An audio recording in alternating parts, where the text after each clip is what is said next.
Welcome to the Real News Network. I'm Paul Jay in Baltimore. In capitals, both political and economic, across Europe, across North America, really across the world, there's been an assumption based on a study done by two eminent Harvard professors, economists Carmen Reinhart and Kenneth Rogoff, which presented in 2010 their conclusions that 90% debt to GDP ratio means a collapse in growth. It's that conclusion that leads to policies like austerity, which says even in times of recession, debt's more dangerous than high unemployment. Now joining us to talk about their conclusions, because they've reached quite different conclusions about the same data, is from the Perry Institute. First of all, Thomas Herndon. He's a doctoral student in economics at the University of Massachusetts, Amherst. His research includes political economy and finance, and he co-authored a paper, Does High Public Debt Consistently Stifle Economic Growth?, which is a critique of Reinhart and Rogoff.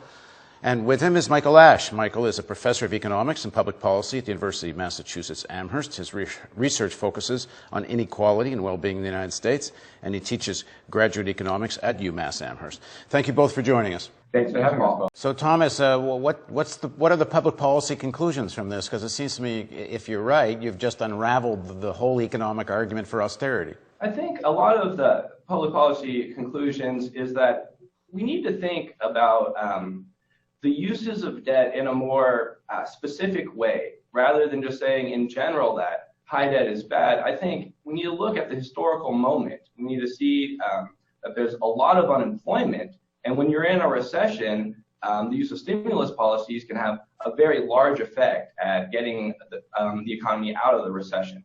And so I think looking at this specifically, asking what positive effects stimulus can have under the historical moment is a much better way to do it than just say, debt to GDP is always bad and there's a nonlinear threshold at night. So Reinhart and Rogoff have proposed a mechanism by which public debt is bad for GDP growth, and they argue that operates through raising interest rates. If you take a look at the current economic situation, interest rates are at historic lows.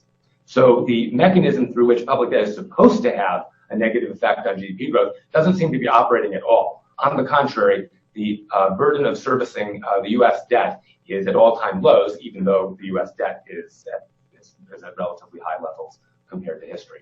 So the Reinhart and Rogoff mechanism by which public debt is supposed to have this negative effect doesn't seem to be in play at the moment.